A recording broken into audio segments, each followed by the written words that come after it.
दोस्तों ये रियल मार्कंडेय पुराण बुक है।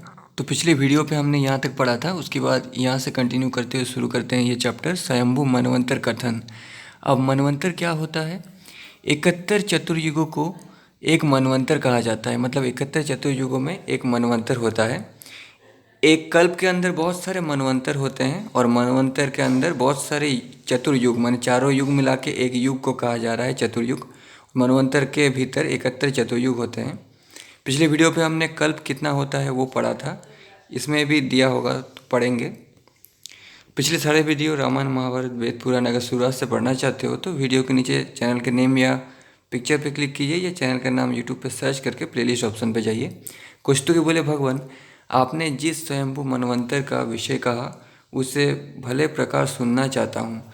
मनवंतर का प्रमाण देवता, देवर्षि, राजा तथा देवेंद्र के वृत्तांत को विस्तार सहित कहिए। मार्कंडेय जी ने कहा, मनवंतर की संख्या कुछ अधिक 71 चतुर्युगी है। मैं इसे मानव मान से कहता हूँ। एक मनवंतर में 30 करोड़ 67,20,000 मानवीय वर्ष व्यतीत होते हैं। मतलब इंसान की उम्र के बराबर, इंसान की कैलकुलेशन के मुताबिक कहने का मतलब है। मनवंतर का ये प्रमाण आधिक्य रहित है। दिव्य 8,52,000 वर्ष एक मनवंतर में होते हैं। प्रथम मनु, स्वयंभू, स्वरोचिष, उत्तम, तामस, रेवत और चाक्षुष, ये इस प्रकार 6 मनु व्यतीत हो चुके हैं। यानी 6 मनवंतर व्यतीत हो चुके हैं, या फिर युग भी हो सकता है यहाँ पे मनु का मतलब। तो इसके बारे में हम लोग भविष्य पुराण में भी पढ़े थे डिटेल में, ठीक है। भविष्य पुराण के वीडियोस अगर नहीं देखे हैं तो प्लेलिस्ट में जा कर के देख सकते हो। जीसस और मोहम्मद की भविष्यवाणी भी उसी में हुई है। इस समय वैवस्वत मनु है, यानी वैवस्वत मनवंतर चल रहा है। जिस समय ऋषि ये कह रहे हैं उस समय पंच सावर्णी चौष्य भविष्य में होंगे।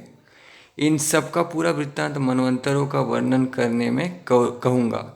हे विप्र, मनवंतरों में जो देवता, ऋषि, इंद्र, पितर होते हैं उन सब की उत्पत्ति आदि का वर्णन, उनकी संतति करूँगा। उस महात्माओं के जो संतति हुई उसे कहता हूँ।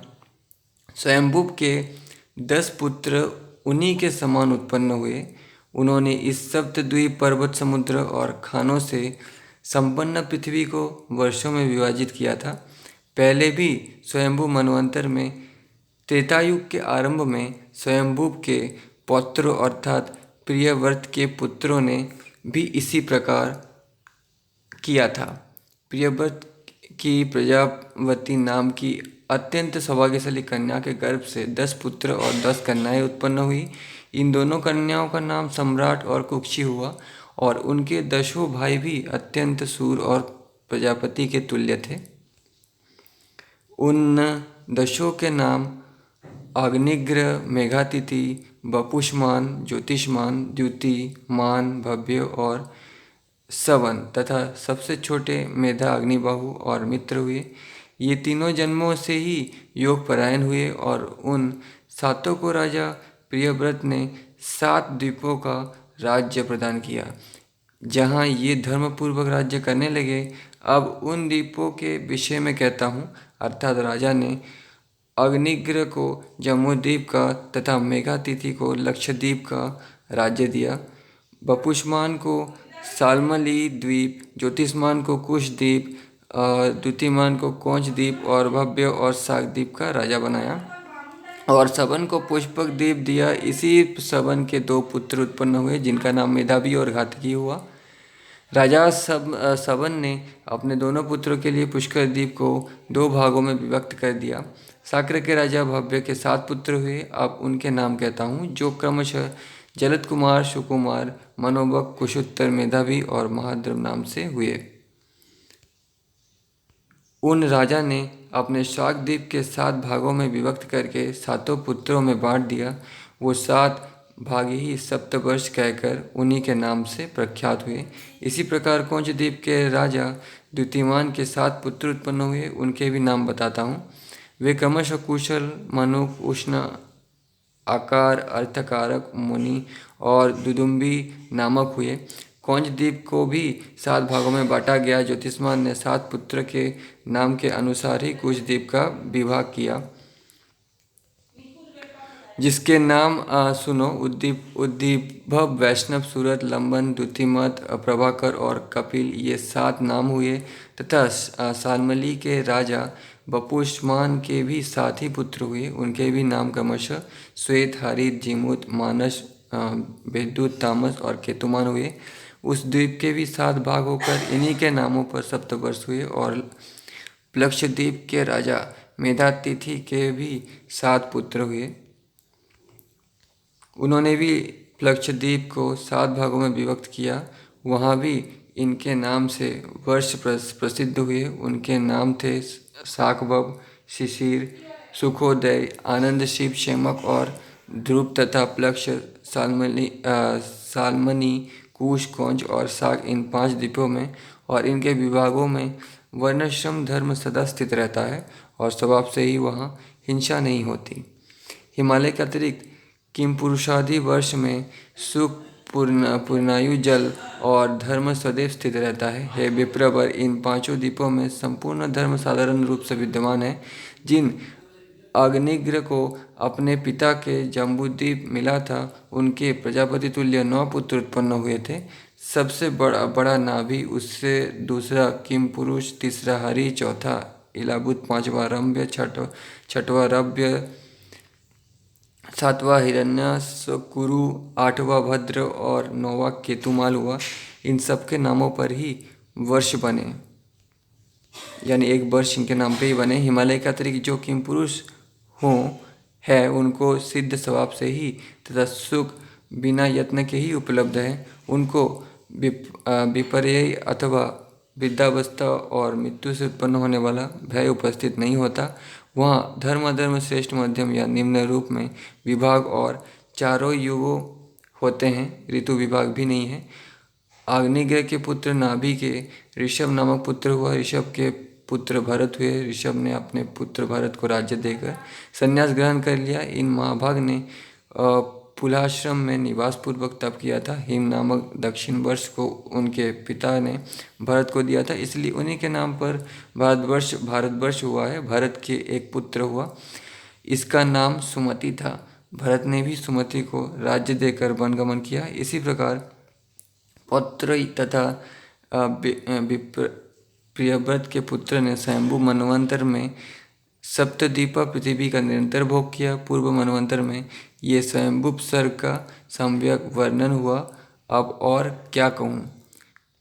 जम्बूद्वीप का वर्णन, नेक्स्ट चैप्टर। कुस्तुगी ने कहा, है मुने, द्वीप, समुद्र, पर्वत, वर्ष और नदियाँ कितनी हैं? महाभूत और लोकालोक का प्रमाण कितना है?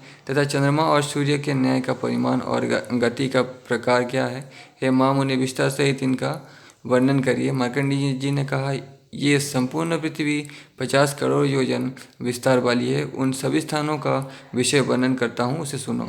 हे महाभाग, जम्मू इत्यादि जिन सप्तद्वीपों का वर्णन किया है, उसका पुनः विस्तार यानी फिर से विस्तार सहित वर्णन करता हूँ। जम्बू, प्लक्ष, शाल्मली, कुश, कौंच और पुष्कर, ये 7 द्वीप क्रमशः एक से दूसरा विस्तार में दुगना है। लवण, इक्षु, सूरा, घृत, दही, दूध और जल समुद्र के द्वारा दुगने परिमाण में बड़े हैं।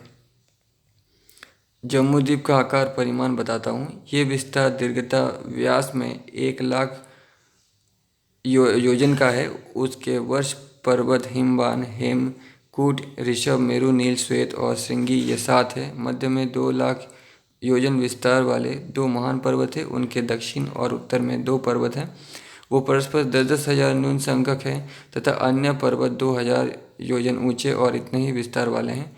इसके मक्ष समुद्र में स्थित 6 वर्ष पर्वत है। ये भूमि उत्तर दक्षिण की और नीची और मध्य में ऊंची तथा विस्तृत है। उत्तर और दक्षिण में 3 वर्ष है। इन दोनों के मध्य इलावृत वर्ष अर्धचंद्र के आकार में स्थित है। उसके पूर्व में भद्राश्व और पश्चिम में केतुमाल है। इलावृत के मध्य में ही सुमेरु पर्वत है। ये महापर्वत 84 सहस्त्र योजन ऊंचा है, 16,000 योजन धरती में घुसा हुआ और वहाँ से 16 सहस्त्र योजन विस्तार वाला है। इसका शिखर 32 योजन चौड़ा है। ये पूर्व को और श्वेत वर्ण का, दक्षिण की ओर पीला, पश्चिम में नीला और उत्तर में लाल वर्ण का है। उसकी दिशाओं में पूर्वादि के क्रम से ब्राह्मण, क्षत्रिय, वैश्य और शूद्र कहते हैं। उनके ऊपर उक्त दिशा क्रम से ही इंद्रादि लोकपालों तथा मध्य में ब्रह्मा जी 14 सहस्त्र योजन विस्तार वाली सभा सुशोभित है।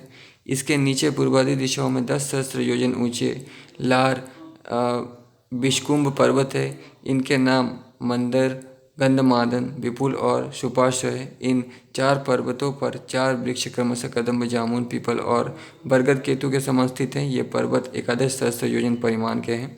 पूर्व में जठर और देवकूट पर्वत स्थित है। वो परस्पर नीले से निषद तक विस्तृत है। मेरु के पश्चिम पार्श्व में निषद और पारियात्र स्थित है। पूर्व दिशा के ही समान ये भी नील से निषद तक विस्तार युक्त है। दक्षिण में कैलाश और हिमवान नामक महान पर्वत है। ये पूर्व पश्चिम में लंबे होकर समुद्र में प्रवेश किए हुए हैं।